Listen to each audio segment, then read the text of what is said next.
Right, we got Dr. Jeremy here with Dr. Shane. We got another guide coming at you, and this is about brain fog. So if you would like this guide, just comment clarity below. If you're watching this on YouTube, there's going to be a link in the description. But if you're in the Facebook group, just comment clarity below, and then we'll send that to your inbox. So brain fog, what are some big struggles that we see with that? A lot of patients that we deal with that have this, they have a challenge to stay focused and stay on the tasks that they're oriented and trying to get accomplished. Along with that, just struggling to think clearly in the tasks that they're trying to do day in and day out. And then they're also just like struggling to perform their best. They're just kind of in a daze all day, or I mean, in the evening or in the morning. It kind of depends between the patient, but they're just kind of struggling to mentally be able to work through their tasks throughout the day and just trying to be themselves. Yeah, it's like when you walk, it's one thing to walk into a room and forget why you went in there in the first place, because I mean, that does happen, but it's another to have, again, that thick blanket of fog. It's a really good term where people are just, they're like distracted. They have like 15 windows open in their computer and they don't know which one they're doing. They feel like they're working hard, but they're actually not getting anything done. That's part of the deal. And so what we want to be able to do is just, people who like to be efficient, is we want to be able to be focused and task oriented. Like you want to be able to send an email all at once and then hit send and call it a day, versus start the email and then be like, oh, what am I doing over here? And then start another task. We want to have clarity in our thoughts. Like sometimes it's very difficult for folks to be concise with the words that they're using. And so we want to be able to be clear and just be able to, when someone asks a question, we want to have an answer. Like, that would be great. The other thing that we know that people want is we want to have a life without interference and always like struggling to come up with that answer, you know what I mean? And or with a thought on like, what do we do next? Or, hey, I'm at Costco, what am I supposed to grab? We want to just be able to think and move and not spend near as much energy as we do just for the simple tasks to get through our day. So that's what this guide is going to help provide for you. Yeah, so the first one that we have, first tip to help with brain fog is we got to prioritize sleep. So our sleep, there's a system in our brain called the glymphatic system. It's just like your lymphatic system, but for your brain. So that's going to go through and take out all the debris from the day, from all the processes that your brain does. But that only happens while you're sleeping. So we got to get a consistent schedule, a specific time that we want to be in bed by, and a specific time that we want to wake up in the morning. And that should be 7 days out of the week, not just Monday through Friday, and then we get wild and crazy on the weekend. Like, that's going to throw everything off. The more consistent that we can be, the better the sleep that we're going to get. We want to aim for about 7 to 9 hours. And then also, we don't want to have any alcohol, no TV or blue light or anything like that, at least a couple hours before bed. So we've got to prep our body to be able to fall asleep. We don't just jump into playing in the Super Bowl. Like, you got to warm up first. Yeah, you got to warm up to go to bed. Yeah, it's key. Another big one, again, so sleep, I think it's super underrated. We undervalue it, especially in our society. Like, oh, I pulled 2 12s. It's like, well, yeah, but cool, but you're kind of like dying faster when you don't sleep. Yep. So don't glamorize lack of sleep. It's not like a tough guy or tough girl thing. It's not good for you. So the other big thing that goes underrated though is hydration, like water. Yep. You know what I mean? Like everybody talks about it. We know about it.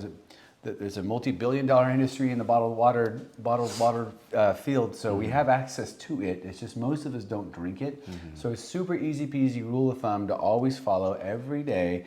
Take your body weight, cut it in half. That's how many ounces. So I'm not 200 pounds, but let's just pretend that I am. So I'm 200 pounds. Half of that is 100. I would need to drink 100 ounces of water a day. Sounds like a lot, but really, if you have like a Yeti cup or like those Nalgene, they're like 1 liter bottles, those are 32 ounces. So you drink 3 of those in a day, you're good if you weigh 200 pounds.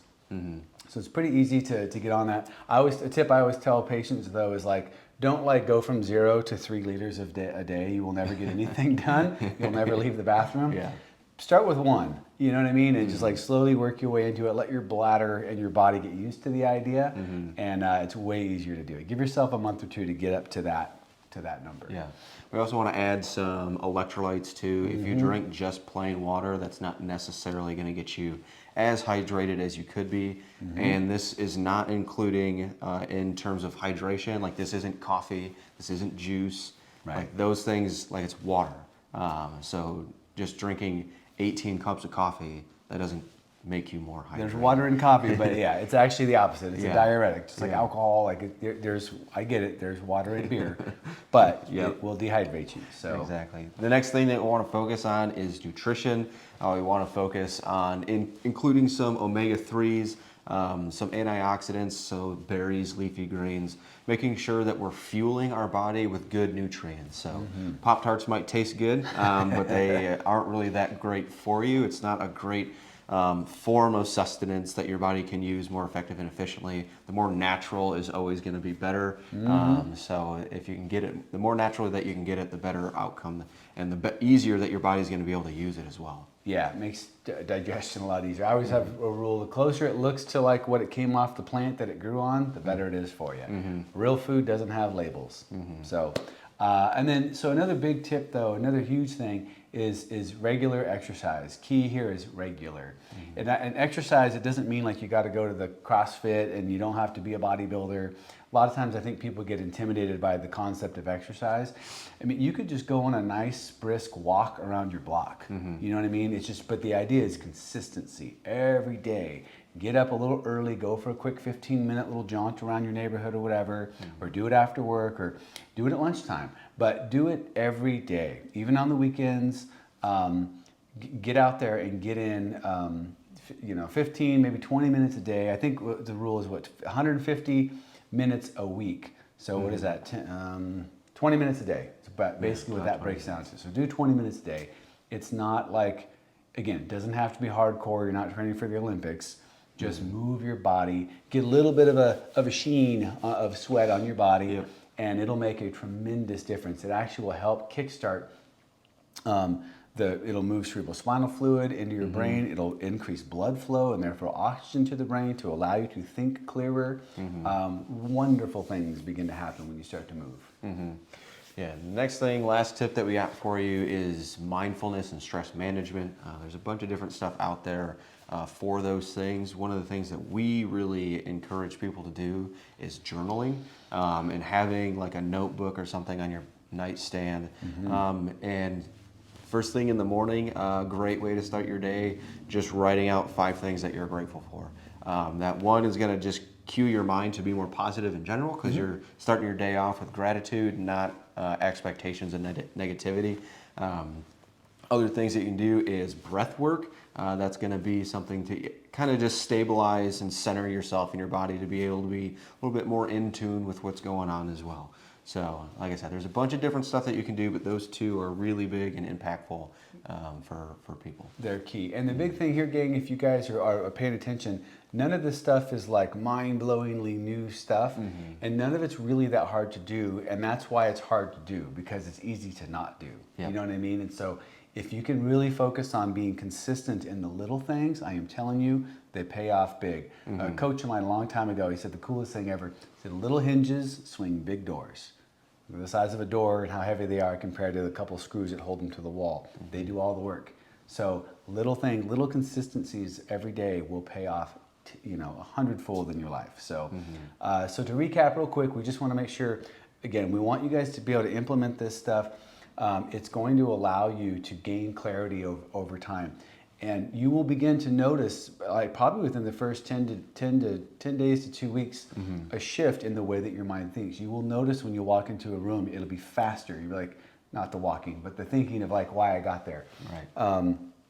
You're going to start to notice that the answers come quicker to you. You're going to notice that you're less reliant on the shopping list. You're just going to kind of know things.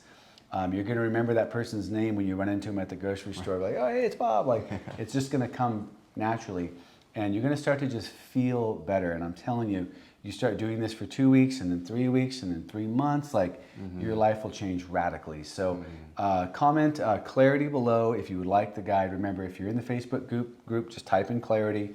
And if you're watching us on YouTube, the link is in the description below. Get this guide, help with the brain fog, and think clearly.